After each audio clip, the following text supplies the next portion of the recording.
Hello and welcome to the Warp Shelf. I'm Frank Duran. I'm Deshaun Vasquez. And today we're talking about the anime movie Silent Voice. The movie. Yeah. And As opposed to the manga. Yes, exactly. It's not like there was a TV show and you missed out.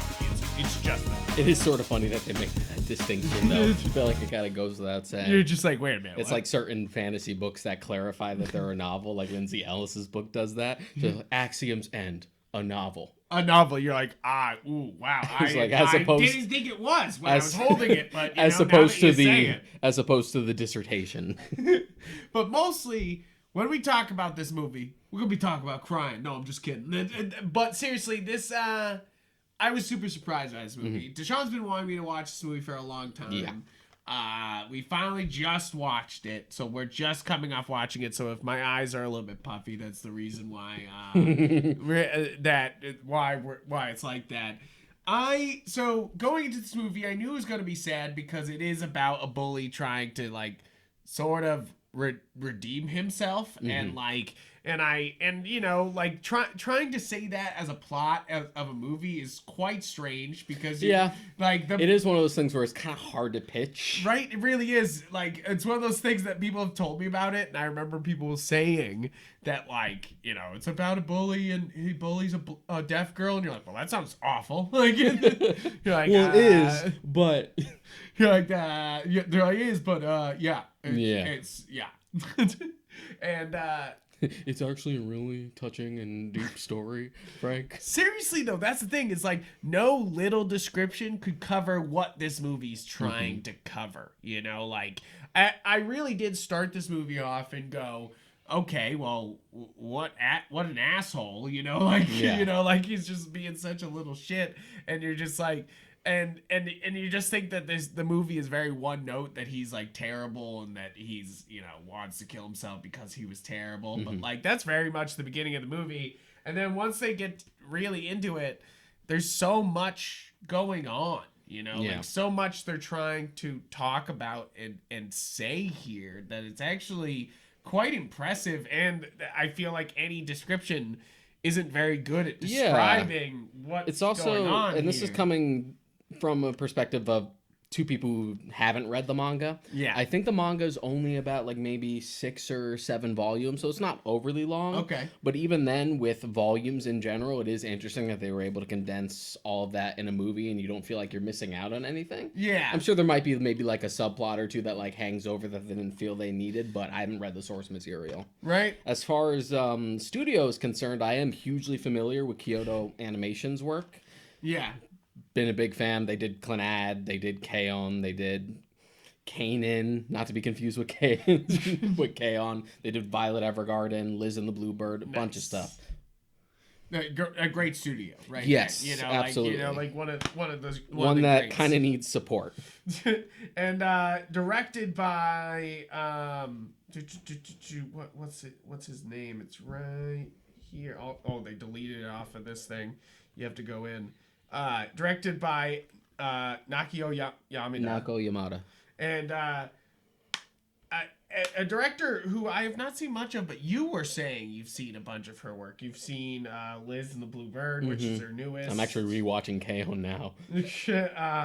There was 2 episodes of Free she did. Tomoko Love Story is her other movie, and like, so it's like definitely like a anime love story like connoisseur. Been on all the shows that in movies. A veteran of this genre.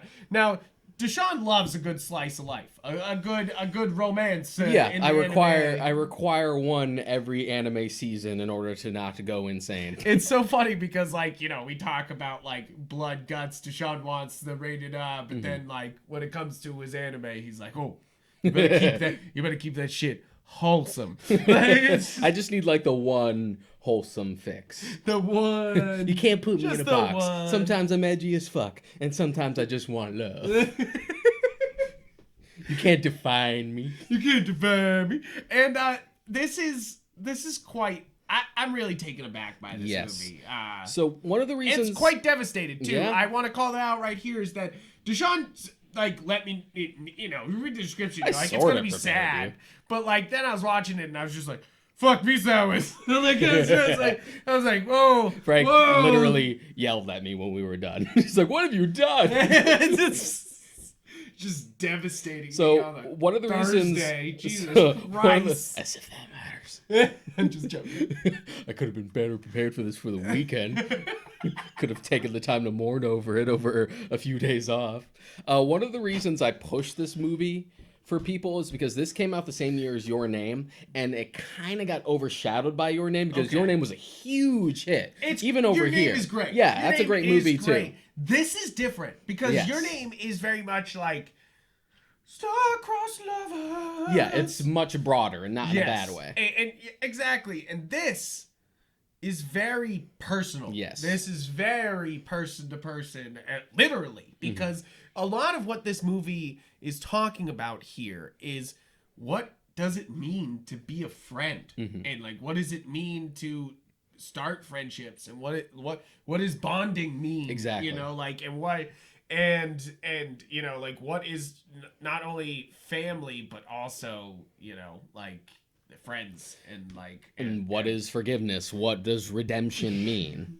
It's got a lot going on here. Like what is justice for something that you did as a kid and you didn't know better, you know, like, but like also you still are that person, you know, like, you know, like, but like, also the idea of you know, someone becoming a scapegoat, because they do establish that yes, he definitely was the one who dished out like the brunt of the bullying.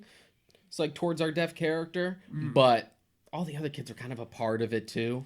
But you know, there's one person to lay the blame on, and to be honest, even the teacher is at fault because he does nothing to intercept it. About it. Like, even though he's so angry about it. Once it's a very like subtle moment. It's very like, I used to have teachers like that too. It's very performative, you know, like you know, like I can't believe you acted this way, even though I knew it was going on the entire time and I did nothing.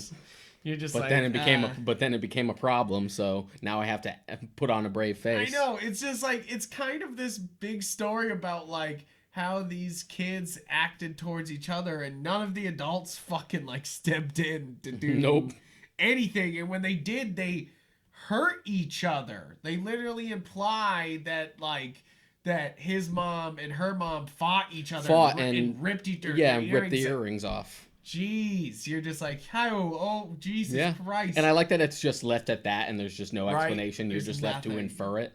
You're just like, Jesus Christ. Like, that is rough. Like,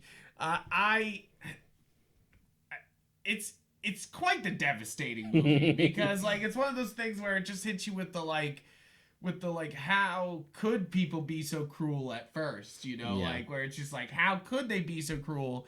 And then it's really just like, you know, like, oh, how can you keep blaming people for that? But then you're like, but then they are still cruel, you know, like they are still mean to her, and you know, like, and she internalizes all this abuse, and it's like, it's kind of wild. Like, it's kind of like, how do people deal with trauma, you know, like, and the trauma they cause each other is really it, you know, like, because it's like they really did irreparable damage to each other, and without realizing that what they were doing, you know, like, because they were children and they didn't know any better.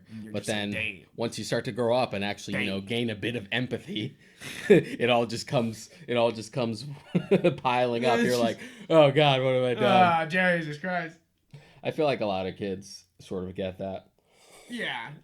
I remember being a little shit as a kid. I probably did some like really mean things. Yeah, exactly. It's one of those things that, like, I definitely had moments where I thought I was being bullied, but then there was definitely moments where I was bullied. I was a bully to someone, I'm sure. You know, like, that's who you know, the character I portrayed, you know, like, and that's kind of what's interesting in this, is that everybody is put in a role, you know, in a way, you know, like, and they try to play that role, you know, like, even though sometimes it's not what they really want, you know, like, just the idea, because like the only reason he starts picking on Shoko is to kind of like get a rise out of the other kids. Like, he wants to impress the other kids. And they kind of, like, get the ball rolling, but he makes a big show out of it. Yeah. But obviously, it's like, his anger is so, like, it's so just so, I don't know. It's it's meant to make you feel like Jesus Christ, dude, because he's so just like, you're weird, and he gets angry about her being weird, and you're like, she's deaf, dude. Like, you're just like, yeah, she's a little bit weird. I'm sorry, she's deaf. Like, you're just like, Jesus Christ. But I knew kids like that. I guess, but like, it's one of those things that, like, yeah, I mean, I guess you gotta ask the question: did you stand up or watch this type of violence happen? You know, like, did you let this? Did you in school just watch these people get bullied, or did you like, do something about it? You know, like, and it's just like, like, and in the end, they feel like they all were to blame. Yeah, you know, like, when they realized that, their actions actually had consequences on these two lives, that they both tried to commit suicide, but there's like but there is sort of like a glimmer of optimism by the end. Yes. Of just like the idea of like forgiving yourself. No, and that's the thing, is like, definitely this movie ends with a very good message of, like, being a friend is being a friend to yourself, really, and being a good friend to others by just giving the time, like, and it's just like, just the idea that, you can be better no matter what, right? You can still try. You can still try. It's not like, you might have messed up, but you can still try. Like, it doesn't mean you messed up and then you're just over with. You're just that rotten person, which people may put you in that box, which is obviously what's going on here. Because you have like after he becomes a scapegoat, everyone then ostracizes him, and then he becomes the one that gets picked on, and then he's just kind of isolated from everyone else. In the same way he picked on her, like, and even worse at a point, like, it's just like, it's like rough, but obviously it's just like, like, you're kind of like, when you're first watching it, you're just like, well, he kind of deserves this. Like, you're just like, but then you're just like, oh, wait, no, that's what they're trying to do. This doesn't make it any better. This doesn't make it any better. Like, no, because... and then once he's old enough to understand, like, all that guilt just kind of piles up.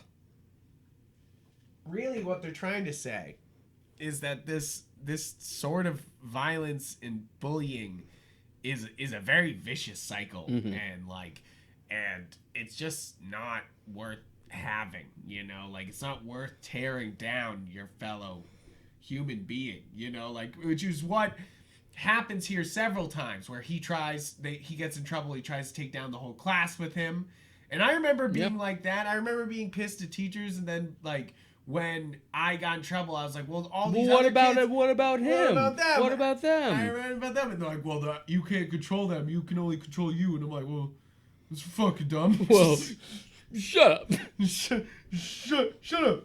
But it's like, I fully understand that, but it's like, it's funny that, like, all this bringing down one person brings down everybody, like, and you're just like, and he, depressed, cuts off everybody he can, like, I mean, visually, I don't think we said it yet, visually, this is a stunning movie. Yeah, that's stunning. That's KyoAni in a nutshell. Oh my goodness. It's weird how much how much talent is brought into their work and just how well animated all of their stuff is.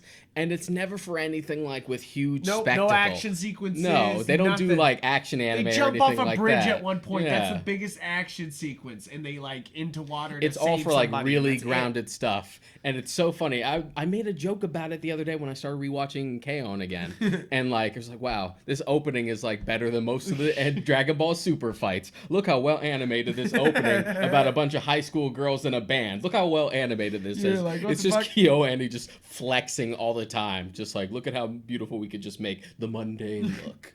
It really was, though. Like, there's these lots of beautiful shots of Japan and like and schools, and like there's this beautiful underwater shots that they get. Like, the art is spectacular the whole time, but like really it's about that direction that's going on there, you know, like there's some serious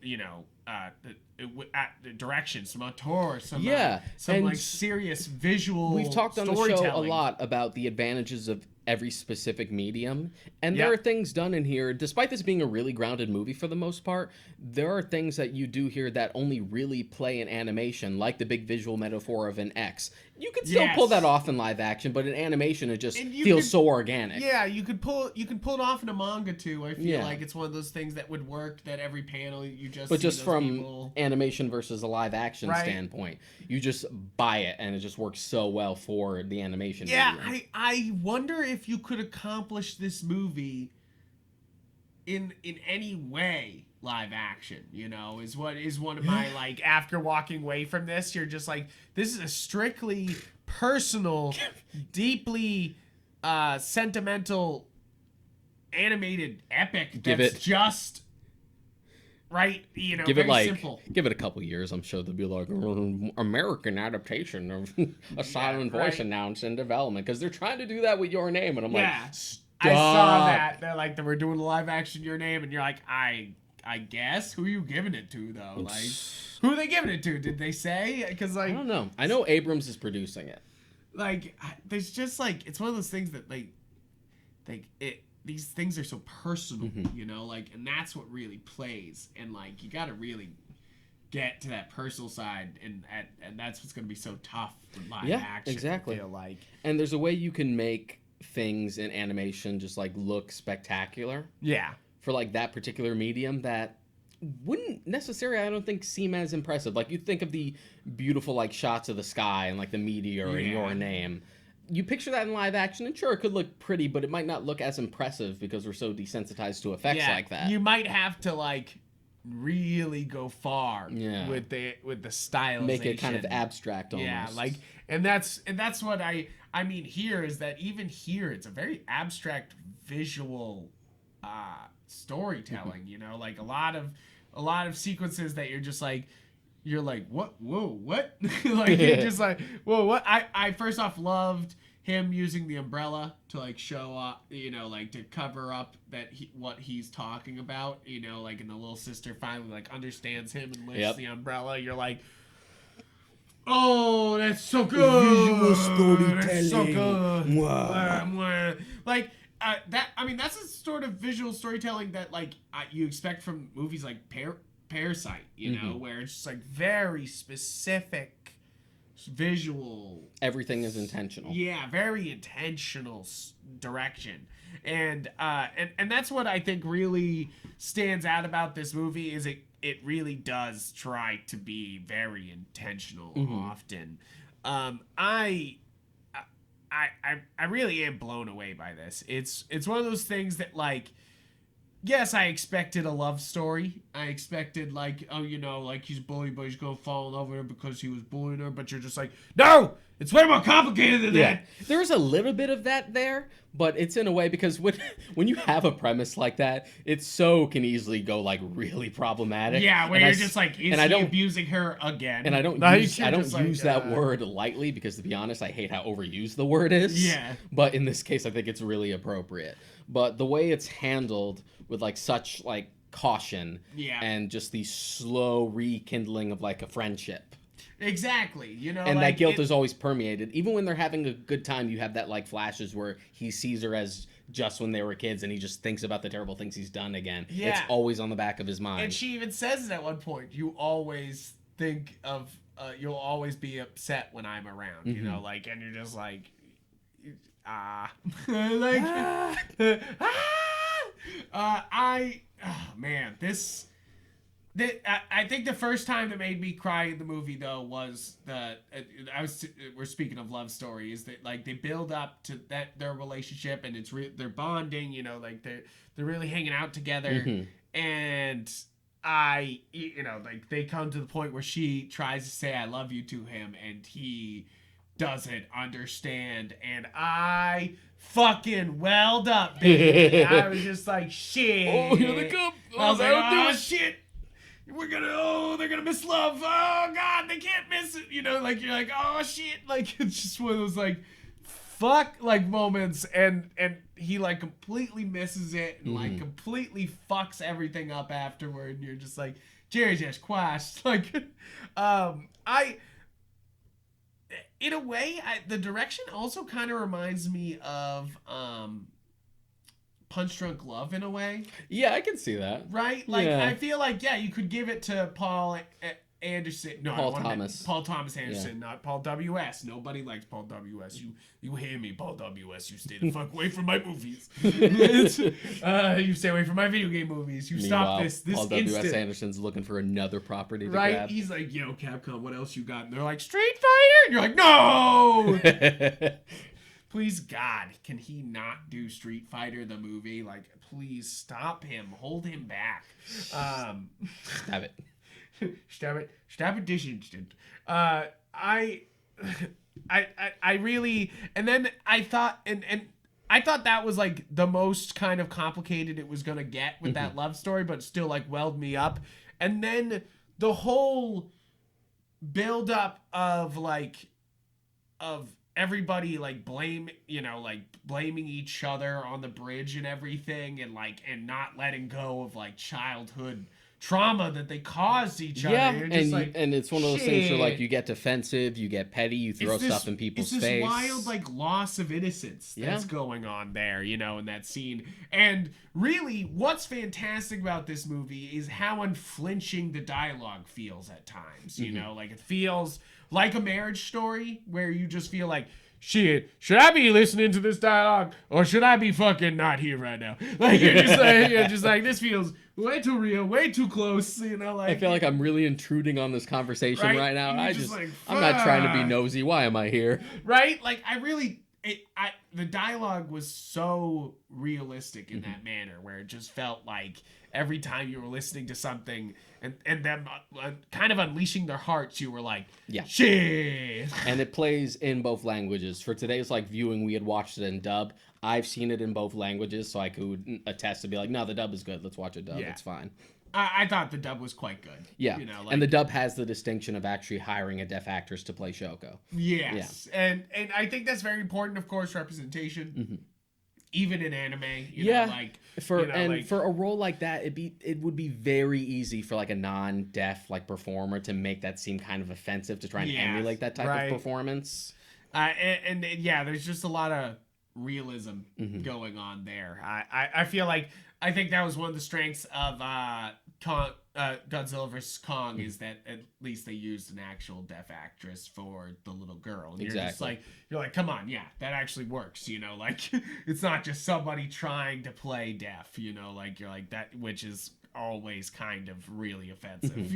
Like especially when evidence is proven for so many movies lately that it's like, oh no, they're out there. You just got to look right if you want to find an actor. You're like, come on, like, and she does a fantastic job. Brings you to fucking tears with the how real their emotions feel. You know, like I also love the complicated relationship of Showa and who's the other girl that he's sort of friends with at the beginning? This girl right here. Oh, I know what you're talking about. I'm forgetting her name. Japanese name, sorry. That like hates Soko, like and like just doesn't like her at all, and is like kind of jealous that No, it's not Miyako. There's so many Japanese names here. It's tough to remember.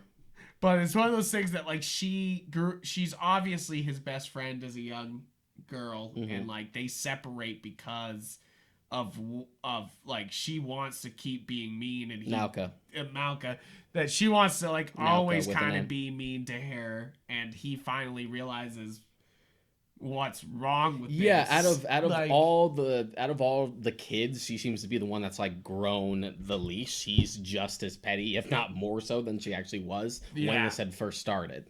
And it's kind of like this contrast of like, no, she really doesn't care, like, and it's like this big hurt, you know, like for her that she loses. The difference of making it like a performative thing just because everyone else is doing it, and just being kids to someone actually having a weird hang up about it. Right? But it's kind of wild from her perspective, you know, like this girl who they were like, oh, she's so weird, got him in trouble enough that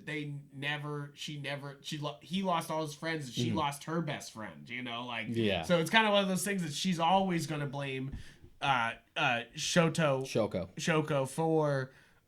for that kind of hurt. And it's like, it's one of those things that like, you're like, wow, that's fucking complicated.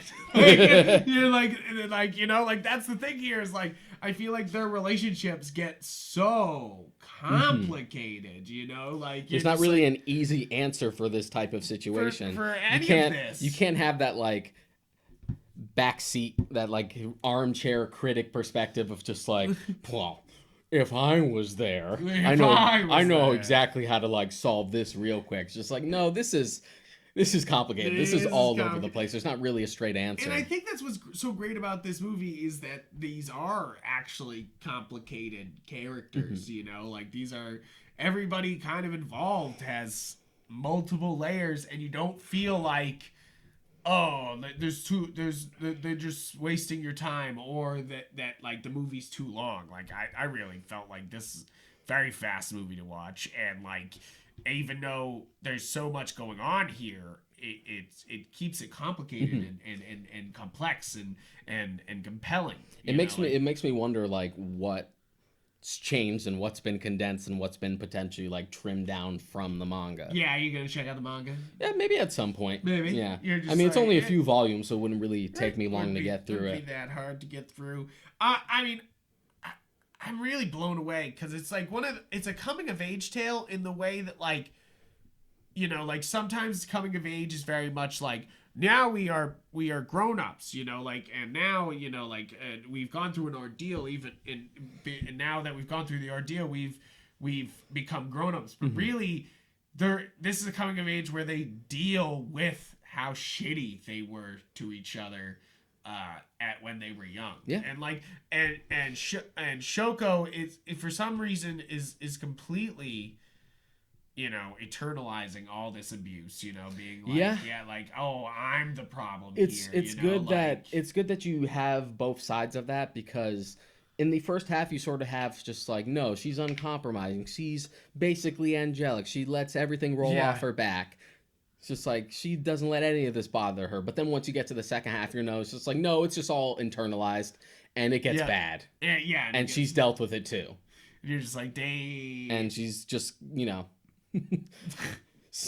crying behind a smile. Yeah, one of the heavy topics going on in this movie is suicide, you know, like, and which it's like there from the jump, because you don't even start with the kids section. You start with his attempted suicide, and then you flash back. And then you go back. I was like, Jesus Christ. So like, I was like, okay, this is how we're starting this. We ain't playing around. We ain't playing around. It's one of those things that, like, suicide is a very, very serious matter, you know, like, it affects more people than you know, like, you know, like, and it's one of those things that even more people than you know have considered it at some point, you know, like, and I know for a fact it's actually particularly high for teenagers in Japan too. Yeah, and it's one of those things that, like, the movie starts off and he's trying to cut everybody out of his life, you know, like he's trying to he's cut out like all the remaining months in his calendar for like till the last day. He's given money to his mom that equals the amount for the hearing aids that they kept like messing with. And he's also trying to meet Shoko one last time to sort of like wrap that up. Yeah. Leave no loose ends. And it's one of those things that, like, the movie itself, even though it deals with suicide often, is definitely not glorifying it in any way. It is trying to say that, like, even though you think you have nobody, all these people would would be affected by your death and your passing, you know, like all and it's good about making even bit characters who don't really add much on paper to be like, no, even that person is affected by what's happening. Right. You're just like, Jesus. Like it really is like one of those things that like the connection between people is astounding. And like the worst thing about suicide is that you are completely forever manually severing your connection to other people, and you know, like a good thing about the narrative is that given how it progresses, you're not really sure how it will end up. Even by the time you get to the big set piece where they go to the summer festival, and Shoya tries to stop Shoko from like jumping off the balcony, you don't know how that's gonna go. It's just like, okay, is this the end for her? And then you get that moment of just like, okay, so he'll pull her up, but then he successfully does that and then falls himself. You're like, okay, so we're way off the beaten track. I have no idea where we're going now. I really did too. Like after that moment, I was like, are we ending on him sacrificing himself for her? Like, and it does play like they could, yeah. Right, you're like, fuck, you know, like, and I think one of the really like I was talking about the dialogue being so fierce and unwavering is the after he falls, the scene between the mothers and what's her name again? Nauka, like and Shoka, like all outside, and like that is. God damn. Like, there's a lot of slapping in this movie. Oh my god, lots of slapping in this movie. People getting handed. Yeah. Catching these fucking hands in this movie. But like, oh my god, it's one of those like scenes where you're just like, fuck. And fucking twisting the knife in a little bit. You're just like, shit. Like, this is already a terrible situation, and look at you all making it bad. Yeah, it's all my fault. It's just like, no, it's everyone's fault, but it's no one's fault. God. Oh my god. It's like, it's also, you know, like, that's what it's also saying about, like, connection and bonding and friendship is that, like, it, you know, these people that are in your life make connections with you, and, like, and it can, you know, that can be a bad thing sometimes, you know, like, that can be a negative thing in your life, but also, you know, like, there's tons of people who make it an extremely positive thing in your life and something to live for and something to strive to spend more time with, you know, like, and it's just like, and you know, it's it's just so unrelentingly raw, right? At most points, like, and yet oddly uplifting in that sort of bittersweet way. Like, I think of, you brought up Marriage Story before, and that's also how I feel about that film, where it's like, it's so goddamn sad, and yet I feel sort of uplifted by the end of it. No. It's sort of like shit at the end had me fucking bawling at the end of Marriage Story. I was fucking like, nope, okay. Like, I was just like, God, that fucks me up sideways when they did the whole letter at the end. I was like, ah! Yeah, like, it's great though. It's great though. Maybe I'm just weird. Maybe it's weird. I've seen Marriage Story a bunch of times. I bought it physically mostly for that. And it's weird. It's just like, this is sad. Can't wait to watch it again. Can't wait to watch it again. And I mean, yeah, that's definitely something going on here. It's really about, it's life affirming, you know, like exactly. that there is something worth living for. You don't have to kill yourself because of really what other people do to you, you know, like, and what you kind of allowing to happen to yourself, kind of, you know, like, in a way. And that's why you have that poignant moment where Shoko, while Shoya is in the hospital, her going up to everyone, even Nauka, and just being like, no, we can all be better. Yeah, we can all be better. We can all come together. We just need to try.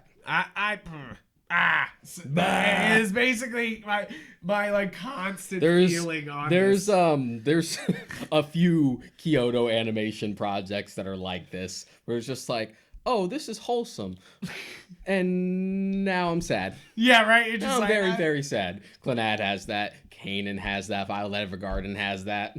Like, it's just different branches of sad. It's wild because it starts off with the suicide thing, and you're just like, all right, starting off sad, and then like goes right into like the abuse he hands out, and you're kind of like, people are shitty.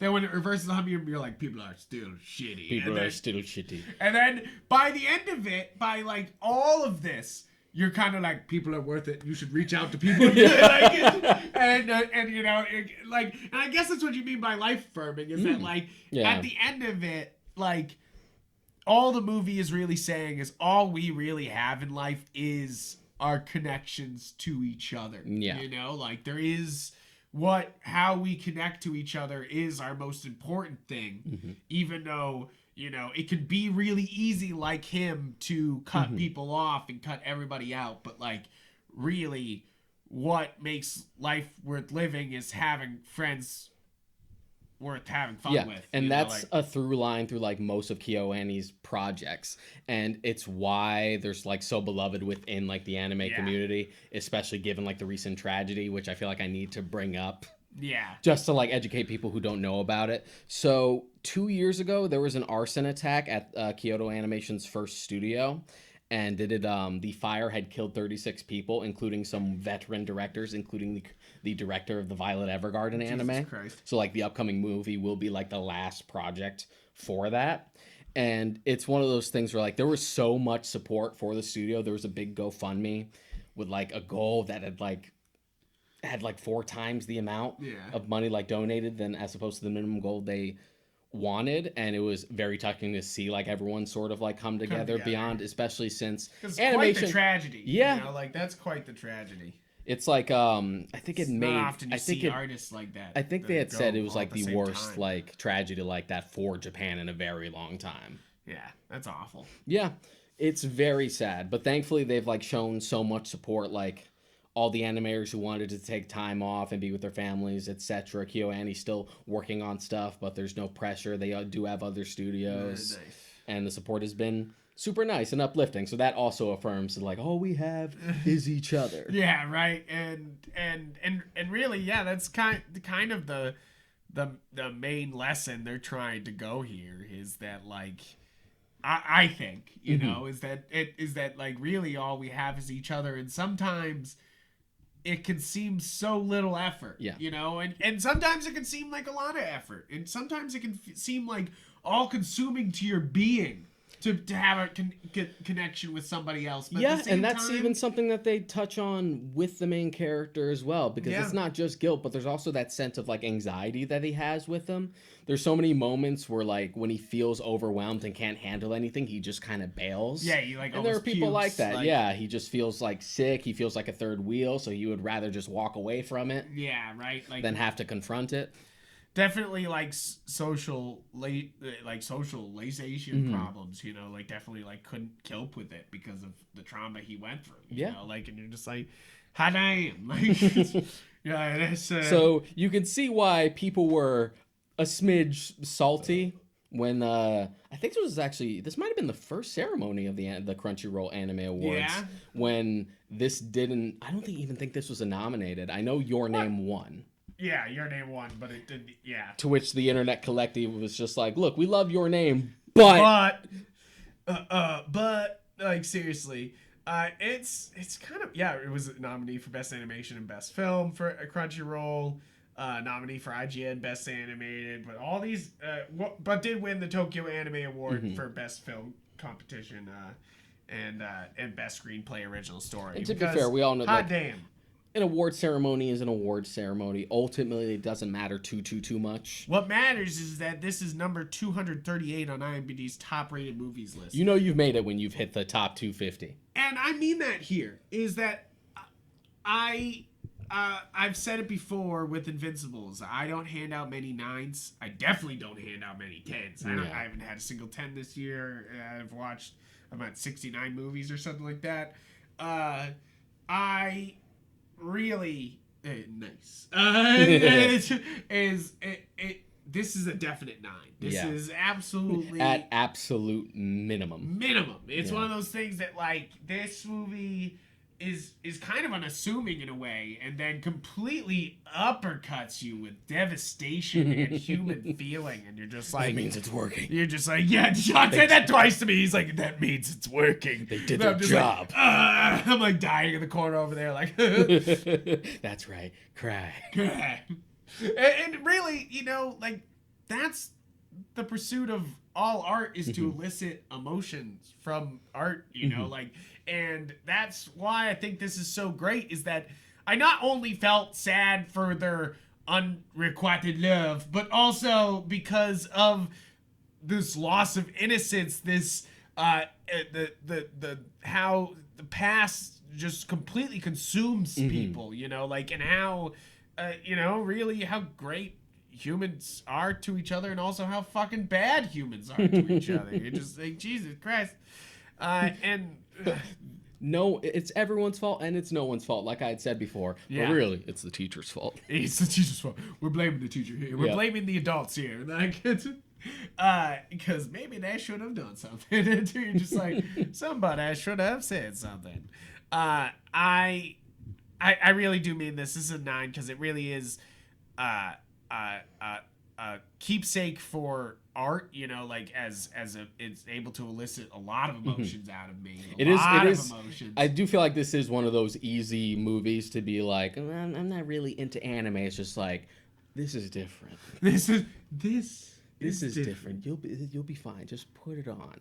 It has that sort of like accessibility where it doesn't have that like barrier for entry like you can sort of feel like anime has, because anime has that.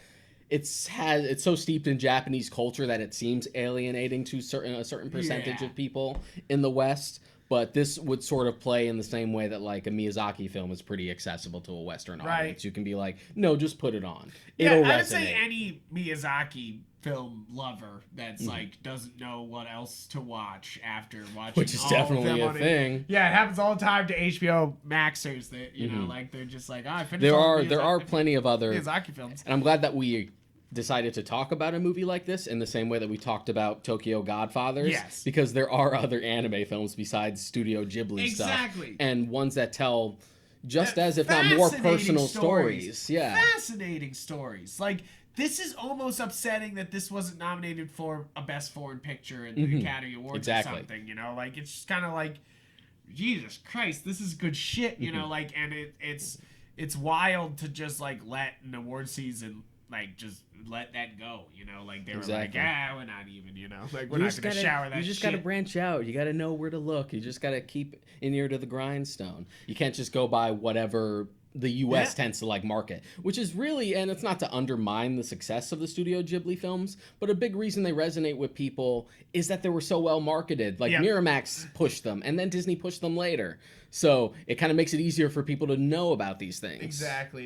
It's a culture. Whereas like me, I only know about this because I'm a huge fucking weeb and I know KyoAni's other work. So I was able to be like, yeah, I'm watching that. Huge fucking weeb. Huge fucking weeb. The creator of A Silent Voice, the person who wrote the manga, actually has a new series out right now called To Your Eternity. It's on Crunchyroll. Oh, yeah. That one's also looking really sad. I haven't started it yet, but I'm gonna. But that one's like sort of like dystopian, like fantasy. So you're just like, oh, that author tackling something like that. Huge. You're just like, ooh. And everyone I know who's like started or watched a couple of episodes are just like, here we go again. Just like, oh, it's gonna be sad. Just like, oh, you can feel it. It's gonna be sad. Just like, well, buckle up. I look forward to it. Look forward to the pain. It's like the fucking Rambo thumbs up. Yeah, right. I always think of Don Cheadle's word of the day: pain. Like, you're just like, yep, and he's just like, yeah, I've heard good things about that. I need to start it soon. I was really blown away by this. I'm first off going to check out the director's other work. You've already done it, but I'm absolutely going to.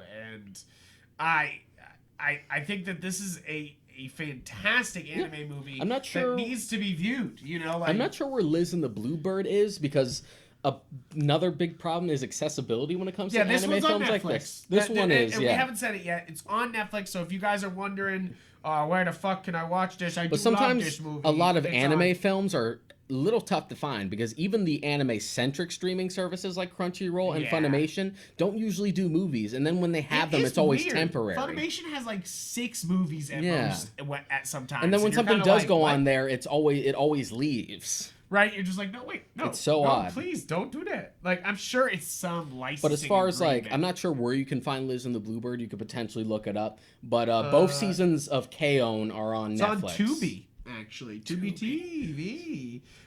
Which is free, so you can watch it on there. But both seasons of K-On! Are on Netflix right now. I've never seen. She directed an episode of Miss Kobayashi's Dragon Maid. I've never seen that, but I haven't seen Dragon Maid. I have friends who have. It's another Trigger show. It's Trigger? Yeah, it's Trigger. You know me.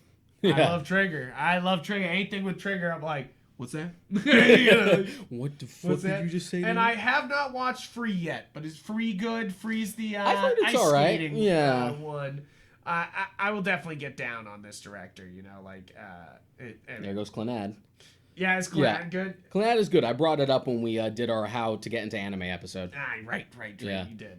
And I'm really just kind of blown away with how where is personal, how heart-wrenching, how I don't know, it's those simple scenes, those simple shots of her bouncing her legs on the bed, them sitting in the train, the way light dabbles through the trees on them. You're just like, how damn, this is one beautiful ass movie. It's KyoAni putting that same amount of flair that people talk about in other anime. Everyone always makes the joke that food always looks way better in anime than it even does in real life. And just here, oh my god, food. Real life looks better. Yeah, it's like that, but the philosophy is for the entire project. Everything looks better than real life. As far as Clannad goes, I'm not sure where it's at. She only did one episode. Yeah. But if you want to watch Clannad, I have it.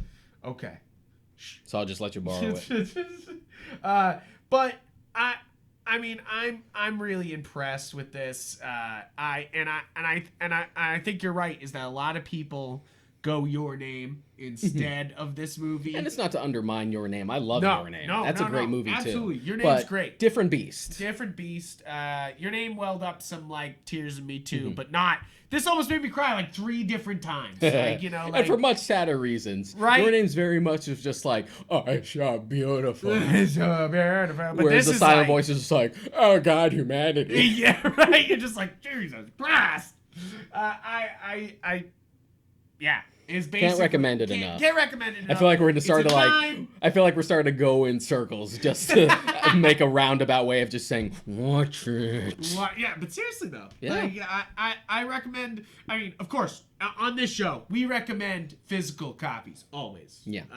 Buy it on Blu-ray. I'm sure it's at your local Best Buy. Shout out to Shout Factory, always doing God's work. Yeah, Shout Factory. Every damn time. Shout Factory. Shout Factory. I know you don't do sponsors, but you should, and you should let us do it. Yeah, please, dear God. We will shill. I will sell my body. I will give you this kidney. But it's on Netflix right now, yes. and I highly recommend it. We talked about Army of the Dead last week on Netflix, but maybe, if you're just laying down on a Sunday and you're I'm feeling something a little bit tough. This is a good Sometimes it might take a little more work. You might have to ask friends that are bigger into anime, or you might have to check forums and stuff to see what's up besides the more mainstream stuff. Yeah. So you gotta not just stick to the whatever is the best-selling anime movie of all time list. Whatever's just being talked about. Which at some point I will get to Demon Slayer. At some point. And that doesn't even apply just to anime. That's kind of entertainment in general. You also got to branch out. Yeah, exactly. And that's what we're encouraging here. Is absolutely branch out.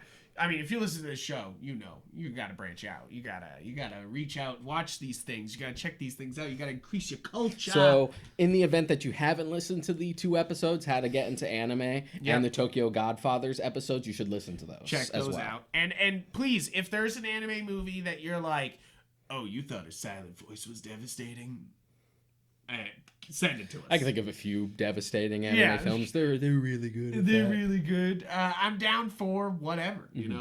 So please, if there's something I'm missing from my lexicon, please drop it in the comments down below and let us know what you think of Silent Voice, but also what you think we should watch next on the show. You can cross this off of that anime list I made you, because I'm pretty sure this was on here. This was on there. It's happening. We talked about it before. Deshaun made me an anime list of this is what you need to get through. This is the these are the shorter things you can really slam. Yeah, the ones that are like 12 to 24 episodes for the most part. And I'm gonna get back to that list after I finish Baki, but I will. I get it, Muhammad Ali Jr. Muhammad Ali Jr. You couldn't take your eyes off him. He's just so fast. But really, in a world where most people think of Dragon Ball Z and Baki and fighting, or basically, anime, basically shonen, any like fighting like battle shonen. This is gonna blow your fucking mind balls if this is what you think, and if that's what you think anime only is. Yeah, and like that perception is only there just because that tends to be the best selling stuff. Yeah, but this is actually some complex shit going on here, and I think that's what really fucking sells this fucking thing. But guys, thank you for listening. Please check out everything we do on galaxygeek.com, and you can check out this podcast on any podcast platform. You can watch us with your eye holes on YouTube, and please check us out on all social medias. Facebook, we have a Discord. It's all in the description for the YouTube or whatever. It's up in the about section. But you can check us out on Instagram and Twitter as Yupfrank and Monokarika. And guys, thank you for all your support. Thank you for watching, for listening, and I hope to see you very soon. See you next time. Adios.